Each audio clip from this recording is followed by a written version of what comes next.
우리 지난주에 암송 한번 읽었었죠. 지난주에 암송이 뭐였어요? 주보? 지난 주보에 있죠. 지금 없고. 두 절인데 한 절이 뭐예요? 한 절만이라도 생각나는 분 계세요? 예, 히브리서 4장 12절 말씀하고 또 시편 119편 9절 말씀. 짧은 게 9절이니까 그게 뭐였죠? 2층은 우리 동네 아닙니까? 청년이 무엇으로 그의 행실을 깨끗하게 하리이까? 주의 말씀만 지킬 따름이니다. 청년에 해당되는 말씀이 아니라 우리 모두에게 해당되는 말씀입니다. 그리고 뭐 나온 김에 히브리서 4장 12절 말씀 우리 잘 아는 말씀이죠. 하나님 말씀은 뭐 했다?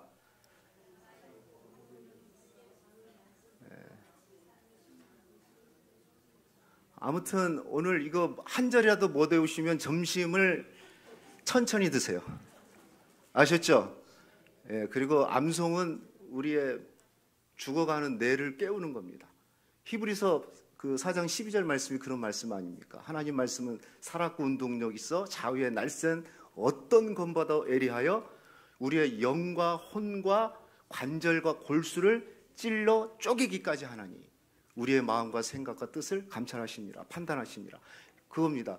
하나님 말씀은 좌우에 날쌘 검이래요. 그 말씀이 들어오면 그 검이 우리의 영혼과 마음과 정신과 관절과 골수, 그러니까 육체까지도 다 하나님께서 말씀으로 터치를 하는 거예요. 그러니까 이 세상은 자꾸 우리를 멍청하게 만들어가고 있거든요. 뇌를 안 쓰게끔 만들어요. 모든 게 자동 시스템화 되어가지고. 그런데 말씀이 들어와야 돼, 말씀이. 자, 오늘은 이번 주는 두 절 말씀 주보 한번 보고, 자, 주보를 없으신 분은 옆에 사람 보시고, 예, 펴 보시면은 두 절 암송 있죠. 장성한 자, 히브리서 5장 14절 시작.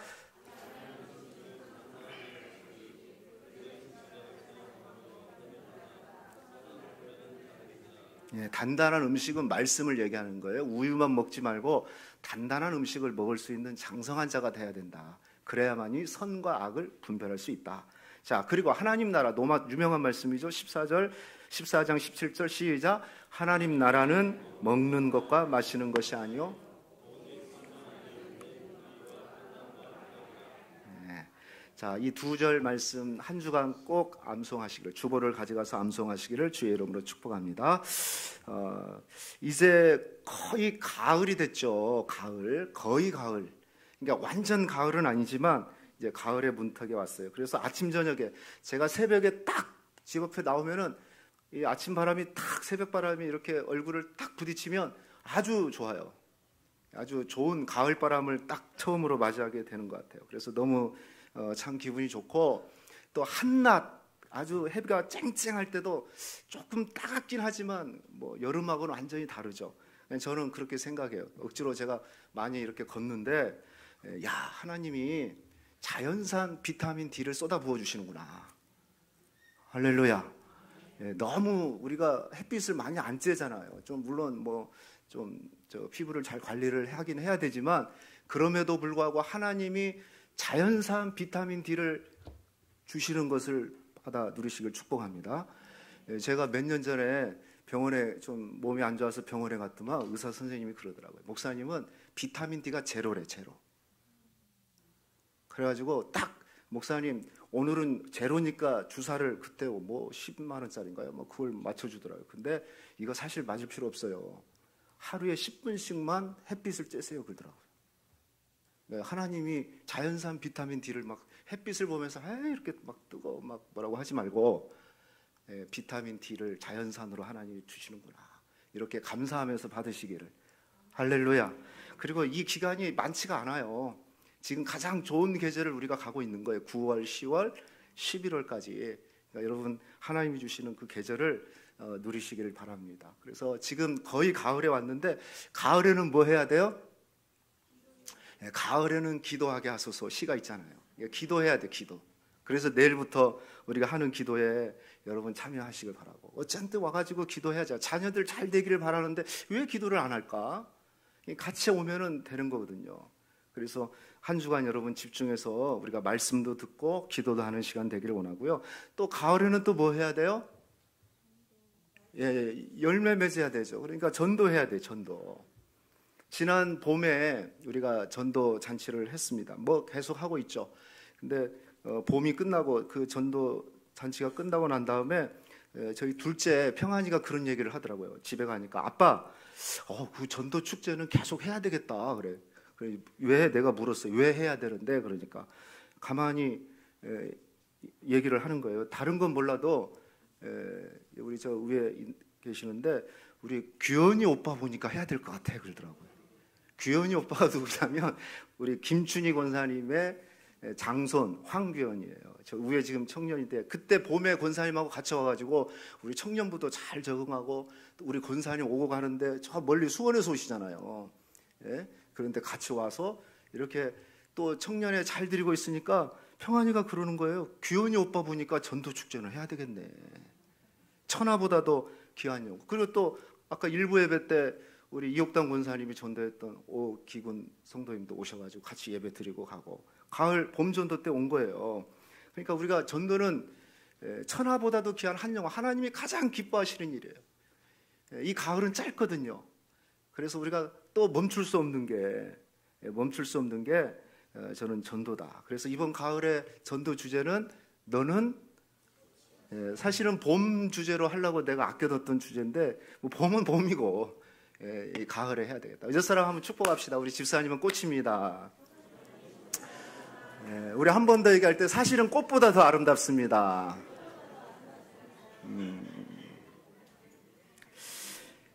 여러분 세상에 꽃 종류가 몇 종류나 되는지 아세요? 뭐 알 리가 없죠. 저도 찾아보니까 인터넷 지식입니다. 정확한지 모르겠는데 한 35만 종이 된대요. 별로 안 놀라시네. 우리가 아는 거 한 3개, 35개도 모를 건데 꽃 종류가 35만 개, 지금도 계속 발견되고 있대요. 성경에도 꽃에 대한 얘기가 좀 있어요. 근데 가장 우리가 다른 건 다 몰라도 예수님에 대해서 뭐라고 얘기하죠? 샤론의 꽃, 예수. 그렇죠? 아가서 2장 1절 말씀 보니까 나는 샤론에 수선하여 골짜기에 백합화로다. 무슨 얘기냐면 주님의 아름다움 그리고 존귀함, 그분의 사랑스러움을 표현한 표현이죠. 주님은 샤론의 꽃 예수다, 백합화다. 아름다움을, 주님의 그 은혜와 사랑을 찬양하는 겁니다. 그래서 저는 너는 꽃이야 라고 얘기할 때 먼저 우리 마음속에 이런 마음이 있었으면 좋겠습니다. 우리도 정말 하나님 보시기에 아름답고 존귀한 자다. 할렐루야. 그죠? 아름답고 존귀한 자. 그런데 사람들이 자신이 꽃이라는 것을 모르고 사는 사람들이 있어요. 그래서 우리는 먼저는 내가 꽃이라는 것을 알아야 돼요. 자각하셔야 돼요. 그래서 너는 꽃이야 라는 이 주제로 우리가 이 가을에 열매 맺고 한 영혼을 전도하기를 원하는데 이 말씀을 통해서, 이 주제를 통해서 우리에게 먼저 알리고자 하는 것이 뭘까? 오늘 그 말씀의 핵심인데 3가지로 말씀드릴게요. 첫 번째는요, 너는 꽃이라고 할 때 먼저 우리가 알아야 될 것은 우리가 하나님의 최고의 걸작품인 것을 아셔야 돼요. 따라합시다. 나는, 한번 크게 보세요. 나는 하나님의 최고의 걸작품이다. 여러분, 꽃을 보면 참고로 우리 이수경 권사님, 이게 너는 꽃이야 그랬는데, 이수경 권사님 다음 주부터 이 꽃을 좀 만들어 놓으세요. 여기다가 주제가 꽃인데 꽃이 없으니까 제가 뭘 이렇게 설명을 못 하겠네요. 다음 주부터 전도 축제할 때까지 이 꽃이 떨어지지 않도록 좀 해주셨으면 좋겠어요. 꽃을 보면요 기분이 좋아요. 기분이. 꽃 보고 싫어하는 사람은 약간 정신이 이상한 사람일 것 같아. 내가 보니까 꽃 보면 웃음이 나고 그러죠. 꽃을 또 보면 꽃을 특별히 좋아하는 사람 보면 인상도 좋아. 제가 보면. 근데 우리가 너무 바쁘게 살다 보니까 꽃을 감상할 시간도 없어요. 우리 권사님이 여기다 꽃 갖다 놔도 혹시 멀리서 보니까 꽃꽂이 그냥 날마다 했네, 그냥 하던 대로 했네, 요 정도로 보지 가까이 와가지고 이렇게 보는 분들이 사실 많지 않아요. 그런데요, 여러분 오늘이라도 한번 그렇게 해보세요. 혹시 가다가 지금 뭐 피는 꽃들이 많지 않겠지만은 혹시 꽃이든 뭐 하나를 한번 보세요. 근데 멀리서 보지 말고 가까이 가서 한번 보세요. 고은 시인이 썼던 그 유명한 노벨 문학상 후보까지 갔던 그 시가 있잖아요. 그 꽃이라는 거. 내려갈 땐 보았네, 올라올 땐 보지 못한 그 꽃. 이 짧은 이건데 이게 노벨 문학상까지 그 후보까지 올라갔던 시잖아요. 근데 우리가 너무 분주하니까 보지를 못해요.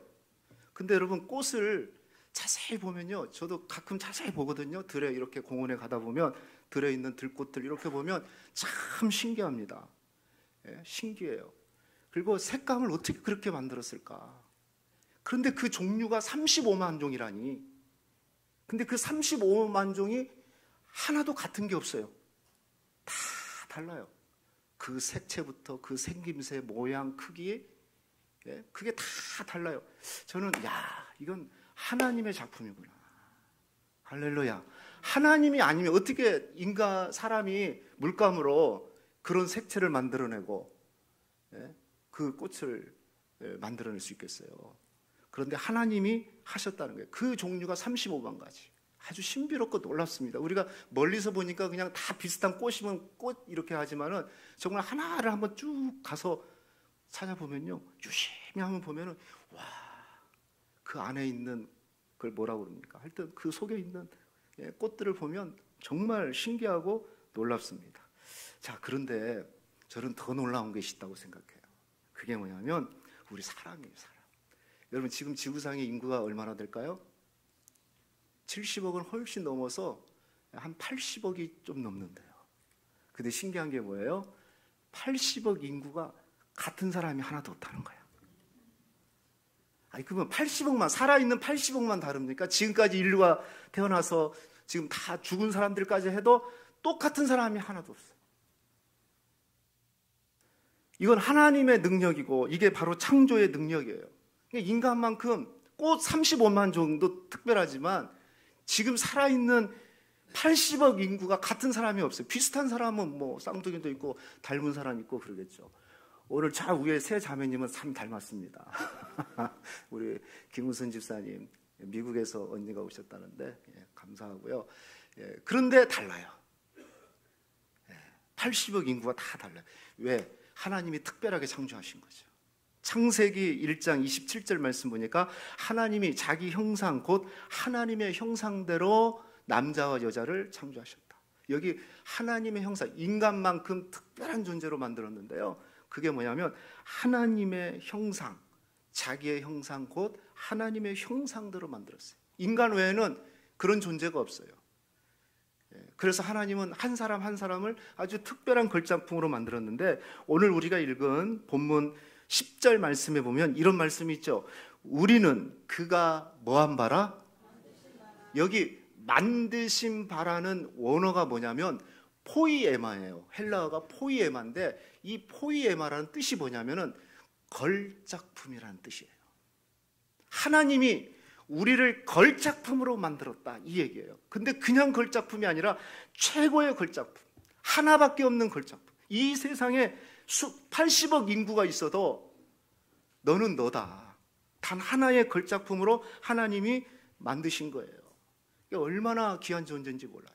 35만 종 중에 하나의 꽃도 참 신기하고 놀라운데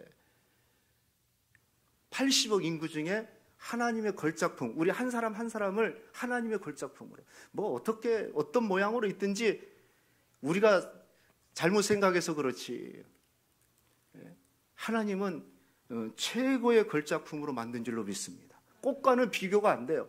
그래서 사람이 꽃보다 아름다운 거죠. 비교가 안 되는 거예요. 여러분, 우리가 세상에서 조금 부족하고 좀 연약하고 그래요. 좀 그럴 수 있습니다. 환경적으로. 하지만 여러분, 괜찮습니다. 우리 하나님이 바라보는 평가는 달라요. 너는 나의 자녀이고 너는 나의 걸작품이야. 하나님은 그렇게 여기시는 거예요. 세상의 기준, 평가 기준이 달라요. 세상은 늘 비교하면서 상대적인 평가를 하잖아요. 그거에 우리가 눌려가지고 주눅들어서 살아가고 있는데, 그런데 하나님은 항상 하시는 말씀이 그거죠. 너는 나의 걸작품이다. 하나님의 평가는 상대적 평가가 아니에요. 비교적 평가가 아니에요. 절대적으로 바라봐 주시는 겁니다. 있는 그대로의 모습을 그냥 받아주시는 거예요.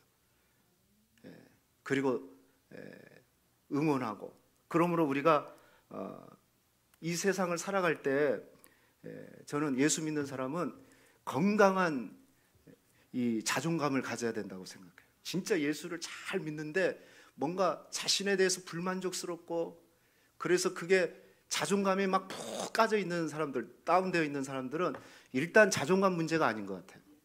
내가 예수를 잘 믿고 있는지, 정말 하나님을 만났는지. 만났다면 하나님은 그러실 겁니다. 나는 내 모습 그대로 좋아. 너는 나의 최고의 걸작품이야. 근데 예수 믿는 사람이 여러분 의외로 낮은 자존감을 가지고 있어요. 저는 이것은 온전하지 못하다고 생각해요. 그러다 보니까 결국 예수를 믿으면서도 인생이 무너지고, 여러분 하나님의 최고의 걸작품으로서 건강한 자존감을 회복하기를 축복합니다. 그리고 그러면 세상 앞에서도 당당해요. 그죠? 자신 있게 살 수 있어요. 왜? 나는 하나님의 걸작품이기 때문에. 근데 마귀는 자꾸 이것을 막 까게끔 만들죠. 사탄은. 그래서 계속 눌리면서 살게끔. 뭔가 세상에 주눅들고 누군가하고 비교해야 되고. 아니에요. 우리는 하나님의 포이에마예요. 최고의 걸작품이에요. 할렐루야. 여러분 믿으시고 세상 앞에서 당당하게 사시기를 축복합니다. 교만하게 살아란 말이 아니에요. 나는 하나님의 자녀로서 살아가면 되는 겁니다. 왜? 하나님의 걸작품이기 때문에. 절대로 잊지 않기를 축복합니다. 두 번째, 너는 꽃이야 라고 얘기할 때 우리 마음에 있어야 될 게 뭐냐면, 우리는 그리스도의 향기를 풍기는 그리스도의 향기다. 그리스도의 향기. 따라합시다. 나는 그리스도의 향기다. 여러분 꽃은요 고유의 향기가 있어요. 향기가. 꽃마다 독특한 향기가 있어요. 물론 조화가 아니라면 당연히 향기가 있는데 생화들도 향기가 없는 꽃들이 있다고 그럽니다. 하지만 대부분의 꽃들은 그 꽃만의 향기가 있는 겁니다. 저는 그거와 마찬가지로 성경은 우리 성도들, 그리스도인들을 향해서 뭐라고 선포를 해주고 있냐면, 고린도후서 2장 15절 16절 말씀인데요. 이거 한번 같이 읽어볼까요? 시작. 우리는 구원받은 자들에게나 망하는 자들에게나 뭐라고 그랬어요? 하나님 앞에서 그리스도의 향기다. 이 사람에게는 사망으로부터 사망에 이르는 냄새요, 저 사람에게는 생명으로부터 생명에 이르는 냄새라 누가 이 일을 감당하리요. 그러니까 사람에게도 향기가 난대요. 근데 예수 믿는 사람은 어떤 향기 내야 된다? 그리스도의 향기를 내는 사람이다 라고 말씀하고 있어요. 원래 이 말씀의 어떤 배경은 이런 배경입니다. 1세기 당시에 로마 군사들에 대한 그 배경을 갖고 있는 말씀인데, 군사들이 전쟁에 나가서 뭐 일주일이건 2주건 한 달이건 전쟁을 하고 만약에 승리를 했어요. 승리를 하고 오면 개선 장군의 앞장 세워서 쫙 병사들이 들어올 거 아니에요? 그래서 승리를 했다는 소식이 성 안에 들리면, 그리고 이제 장군들이 들어온다, 병사들이 들어오면은 성 앞에 딱 들었으면 그 신전에서 향을 피웁니다. 향을. 승리의 향을 그 온 성에 가득 채워지게. 뭐 여러 가지 의미가 있어요. 예를 들어서 한 달 동안 싸웠다 오면은 제대로 씻지도 못하고 뭐 피비린내 날 거 아닙니까? 그 향을 통해서 싹 없애주고 뭐 등등의 의미가 있어요. 아무튼 병사들이, 승리한 군사들이 쫙 들어오잖아요. 그러면 온 성에 향을 피워가지고 그 향이 가득 차게 만듭니다. 그리고 병사들이, 개선 장군부터 해가지고 병사들, 그리고 맨 뒤에는 포로들이 따라와요. 예? 그러면서 딱 성문을 열면 향이 코에 딱 오는 거예요. 그러면 그 향을 딱 맡으면서, 야, 우리가 승리하고 돌아왔구나, 이렇게 우리를 맞이해 주는구나 하면서 그 향을 딱 맡는 거예요. 그런데 뒤에 포로로 잡혀오는 그 포로들은요, 역시 그 향을 맡지만은 그 향을 맡는 동시에, 야, 우리는 이제 죽었구나. 똑같은 향을 맡는데 이긴 병사들은 승리와 영광의 그 향을 맡는 거라면, 포로로 잡혀온 병사들은 그 향을 맡으면서도 우리도 이제 저 재물처럼 죽게 되는구나, 그 생각을 하게 되는 거예요. 그 말씀을 배경으로 하는 겁니다. 그래서 어떤 이에게는 생명으로부터 생명의 냄새가, 어떤 이에게는 사망으로부터 사망의 냄새가 난다는 겁니다.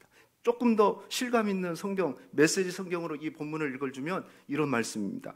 우리는 가는 곳마다 사람들을 고상한 향기를 들어 마십니다. 그리스도로 인해 우리가 하나님께 달콤한 향기를 피워 올리면 구원의 길에 들어선 사람들은 그 향기를 맡고 알아봅니다. 승리한 병사들은 알아본다는 거예요. 그 향기는 생명을 드러내는 향기입니다. 그러나 멸망의 길에 들어선 사람들은 우리를 썩은 시체에서 나는 악취처럼 대합니다. 아무튼 향기를 맡으면서 이렇게 자기가 승리한 사람도 있고 죽음의 향기를 맡은 사람도 있습니다. 그래서 이 말씀에 견주해서 사도 바울이 너희는 그리스도의 향기, 생명이 나는 그리스도의 향기라고 말씀을 하고 있어요. 이 부분에 대해 스카 솔즈 목사님이 그분의 책에서 이런 표현을 썼습니다. 성도들은 그리스도의 향기를 바라기 위해 세상으로 보냄을 받았습니다. 성도들은 그리스도의 형상을 품은 자들입니다. 은혜에 감격하여 사람들에게 천국의 맛보기를 보여주는 영광스러운 임무를 맡은 사람들입니다. 무슨 얘기일까요? 우리 성도들의 임무가 뭐냐면 이 세상의 향기를 풍기는데 천국을 맛보게끔 해주는 사람이다. 할렐루야. 여러분, 우리가 이 세상에 그리스도의 향기를 풍긴다는 말은 또 다른 말은 무슨 얘기냐면, 야, 저 사람을 보니까 천국의 향기를 맡을 수 있다. 천국을 맛볼 수 있다. 옆 사람을 보면서 천국을 볼 수 있는지 한번 보시기 바랍니다. 네? 여러분, 우리가 풍겨야 될 향기는 뭐냐면 천국의 향기예요. 천국의 향기. 그런데 예수 믿으면서도 천국의 향기를 피우지 못한다면, 오히려 사망의 향기, 지옥의 향기가 난다. 그러면 우리가 어떻게 예수를 잘 믿는다고 얘기하겠어요? 그리스도의 향기란 말은 다른 게 아니에요. 천국을 맛보여주는 사람들, 천국의 향기를 풍기는 사람들이라는 겁니다. 이게 당연히 정상이죠, 정상. 그리고 마태복음 5장 16절에는 한 걸음 더 나가서 이렇게 얘기하고 있어요. 그들로 너희 착한 행실을 보고 하늘에 계신 너희 아버지께 영광을 돌리게 하라. 우리가 풍겨야 될 그리스도의 향기는 뭐냐면 우리의 착한 행실이에요. 착한 행실. 가끔은 그런 소리 들으면 참 마음이 아프죠. 예수 믿는 사람들이 더한다. 간디라는 유명한 분이 그런 얘기 했잖아요. 나는 예수는 좋지만 예수 믿는 것들은 싫다. 왜요? 착한 행실이 안 보인다는 거죠. 우리가 드러낼 향기는 착한 행실이에요. 착한 행실. 착한 행실.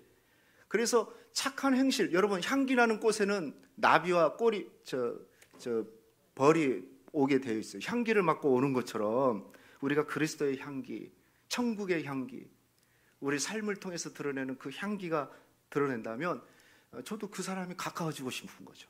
야, 저 사람처럼 천국을 맛보고 싶다. 그런 얘기를 당연히 하는 거죠. 그런데 예수 믿는 사람 독해. 말하는 것도 독하고 양보도 없고 배려도 없고. 그러면 예수님은 좋은데 왜 예수 믿는 사람이 싫다는 소리를 들으면 되겠습니까? 그건 향기가 죽었다는 거죠. 중요한 것은요, 이 향기는 억지로 내가 짜내는 향기가 아니라는 거예요. 안 나는 향기 짜내면 썩은 냄새 나는 거지. 향기는 저절로 바라게 돼 있어요. 무슨 얘기일까요? 우리가 건강하게 믿음 생활을 하게 되면, 그죠? 말씀대로 건강하게 믿음 생활을 하면 그거에서 당연히 건강한 향기가 나는 거예요. 근데 믿음 생활은 잘 안 되는데 억지로 향기 풍기려고 하니까 바리새인처럼 되고 율법주의자들이 되고 그러는 거죠. 여러분, 향기는요, 우리가 정상적으로 살면 돼요. 수도 없이 예배드리고 말씀 들었는데 그 말씀대로 살아가면 바람만 불면 향기는 바람 따라서 흘러가는 거예요. 성령의 바람만 불면 우리의 삶이 우리에게서 나는 그 향기가 소문의 소문을 바람을 타고 흘러가게끔 되어져 있어요. 억지로 막 노력하라는 얘기가 아니에요. 하나님 말씀대로 우리가 살아가게 되면 그곳에서 말씀의 향기들이 드러나요. 천국의 향기가 드러나는 거예요. 그리고 성령께서 역사하고 성령의 바람을 타고 향기는 흘러가게끔 되어져 있는 겁니다. 사랑하는 성도 여러분, 저와 여러분이 그리스도의 향기라는 것을 잊지 않기를 축복합니다. 나는 지금까지 내가 살면서 예수 믿으면서 어떤 향기를 냈을까? 한번 곰곰이 생각해 보세요. 저는 예수 향기로 가득한 우리 동명교회 성도님들 되시기를 주의 이름으로 축복하겠습니다. 마지막 세 번째는 너는 꽃이 할 때 우리가 꼭 붙들어야 될 게 이겁니다.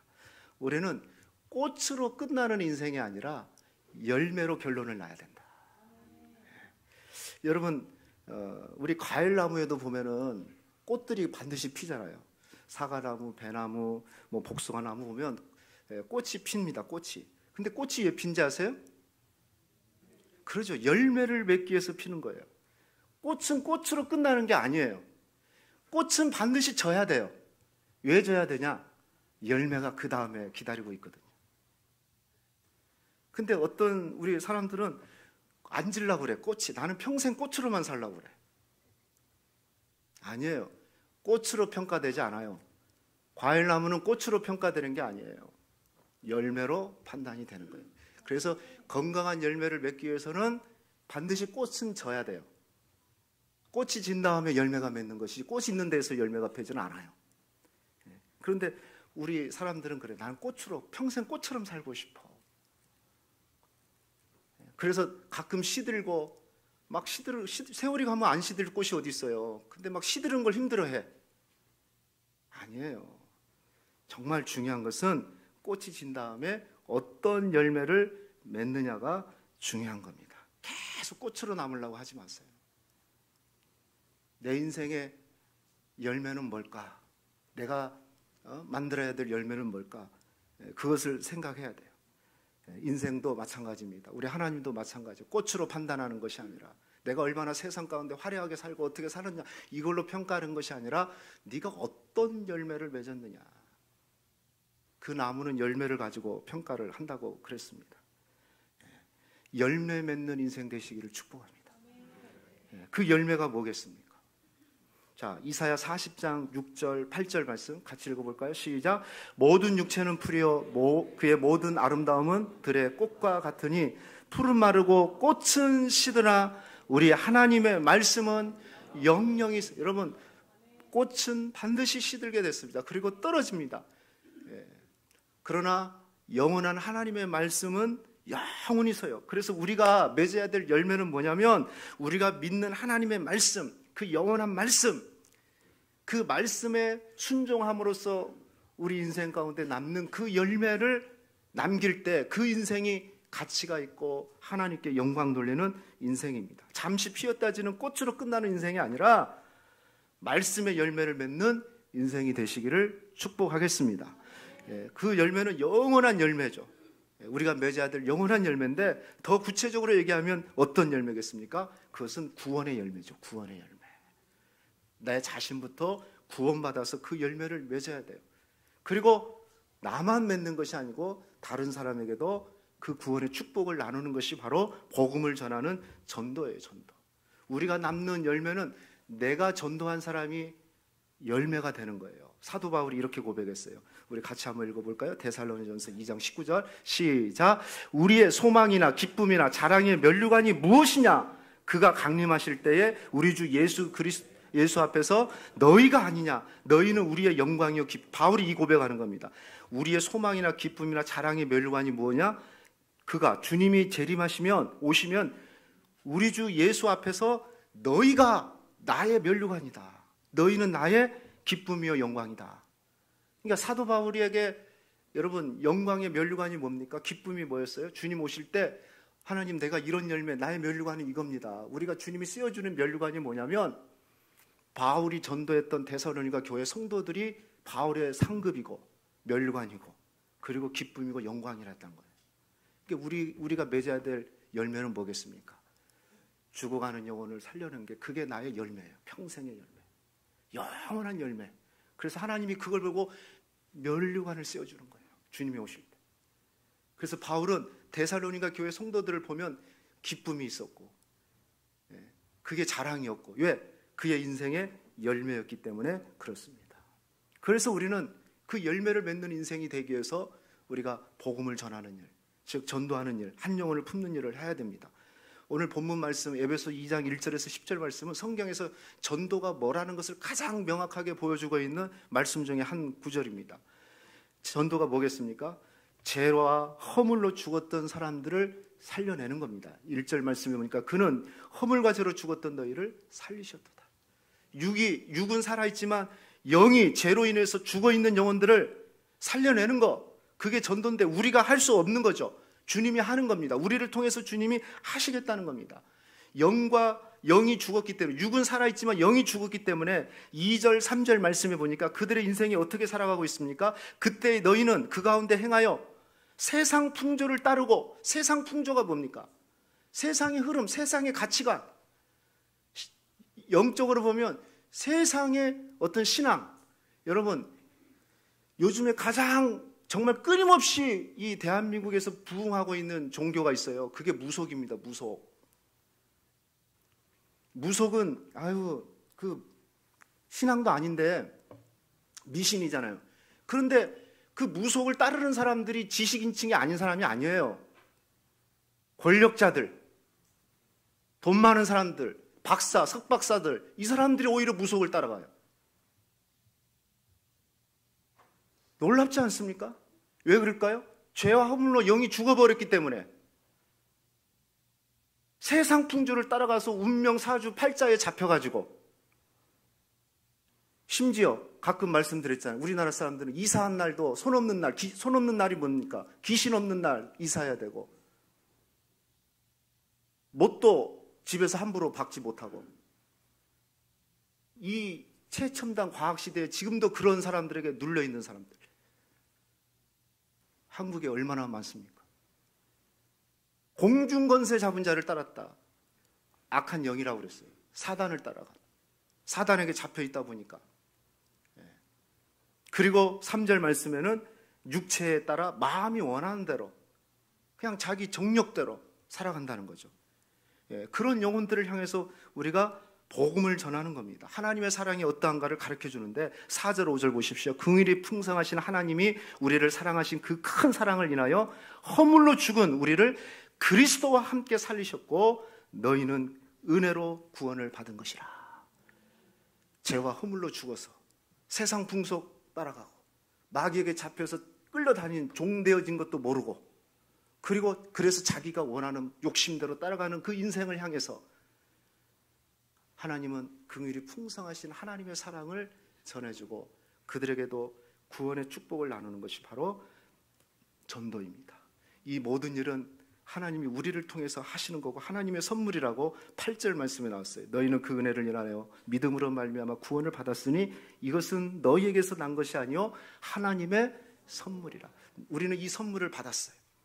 이 선물을 받았으니 또 왜 줬을까요? 선물은 왜 줬습니까? 너만 받고 끝나라고 준 게 아니라 다른 사람에게 전해주라는 거. 지금도 죄와 허물로 죽은 자들, 아무것도 모르고 세상 풍속에 잡혀가지고 마귀에게 끌려다니는 인생, 하나님의 사랑이 어떤지 모르는 자들에게 이 선물을, 복음의 선물을 주라는 겁니다. 그래서 다시 10절 말씀 한번 보시면요, 우리는 그가 만드신 최고의 걸작품이라고 그랬죠. 그 다음에 뭐라고 그랬습니까? 그리스도 예수 안에서 뭐 하기 위해서? 선한 일을 하기 위해서 창조됐다. 이 선한 일이 뭐겠습니까? 가장 중요한, 주님이 기뻐하시는 최고의 일이 뭐겠습니까? 주님이 그걸 하셨잖아요. 그 앞절에 있는 것처럼 너희를 죄와 허물로 죽었던 너희를 살려내는 거, 이게 가장 선한 일이에요. 그리고 우리에게도 최고의 걸작품으로 우리를 만들어주신 이유는 너희가 그 일을 해라, 그 선한 일을 위해서 지으심을 받았느니라 라고 말씀하는 겁니다. 할렐루야. 죽은 자들을 살려내는 거죠. 제가 예전에 한번 소개했던 시, 오늘 시를 두 편을 소개하네요. 하겠던 시인데 나태주 시인의 꽃밭에서라는 참 좋은 시 같아요. 제가 보니까 한번 읽어볼까요? 시작. 뽑으려 하니 모두가 잡초였지만 품으려 하니 모두가 꽃이었다. 여러분, 우리는 다 잡초 같은 인생이었어요. 그러죠? 뽑혀야 됐어요. 죄와 허물로 죽었기 때문에 뽑혀서 저 아궁이에 던져져야 될 인생이었지만 하나님께서 우리를 품어주신 거예요. 그래서 우리가 꽃이 된 거예요. 하나님의 자녀가 된 거예요. 할렐루야. 저는 그렇게 생각해요. 여러분, 우리가 볼 때 잡초 같은 인생들이죠. 어쩌면 우리 주변에 그런 사람들이 있을 수 있어요. 그러나 그냥 그대로 두면 잡초지만 우리가 품으면 그 잡초도 꽃이 되는 줄로 믿습니다. 하나님이 우리를 품어주셨기 때문에 우리가 잡초였지만 꽃이 된 것처럼. 저 사람, 어떤 사람은 그래요. 얼마나 교만하냐면 저 사람은 구원받으면 안 된다, 이렇게 자기가 판단하는 사람도 있어요. 아니에요. 우리도 똑같은 잡초였어요. 죽은 자들이었어요. 에베소 2장 1절에서 3절에 걸려있던 사람들이었어요. 그런데 하나님의 사랑이 우리를, 긍휼이 풍성하신 하나님의 사랑이 우리를 품어주니 그와 함께 다시 살아나서 하나님의 자녀로, 걸작품으로, 꽃으로 변한 줄로 믿습니다. 그래서 전도의 시작은 뭐겠습니까? 품어야 됩니다. 여러분, 품으세요. 내가 미리 판단해서 쟤는 잡초야, 안 돼, 이건 아니에요. 잡초를 품어보세요. 그럼 어느 순간에 꽃이 되고 그 꽃에서 저는 열매를 맺을 줄로 믿습니다. 여러분, 우리 주변에 잡초 같은 사람들이 많을 수 있습니다. 잡초라고 생각하면 다 뽑아야 된다고 생각해요. 아닙니다. 품으면 꽃으로 바뀌게 됐어요. 전도의 시작은 품는 것부터 시작입니다. 한 사람을 품어보세요. 오늘부터 기도해서 하나님 한 영혼을 품게 해주십시오. 품기 힘든데 사실 우리가 그랬던 존재 아닙니까? 그런데 주님은 잡초 같은 우리를 피 묻은 손으로 꼭 안아주셨어요. 그래서 구원받은 하나님의 자녀로 지금 이렇게 세움받은 거 아니겠습니까? 먼저 판단하지 말고, 먼저 포기하지 마세요. 쟤는 안 돼, 저 사람은 안 돼, 절레절레 하지 말고 품어보시라니까요. 품으면 꽃으로 바뀝니다. 그리고 그곳에서 하나님의 열매가 맺어지는 거예요. 올 가을에 여러분 한 영혼씩 품으시기를, 아멘을 안 하십니까? 한 영혼씩 품으시기를 축복합니다. 그래서 그곳에서 꽃이 피고 그곳에서 열매 맺는 그런 놀라운 축복이 있기를 주의 이름으로 축원하겠습니다.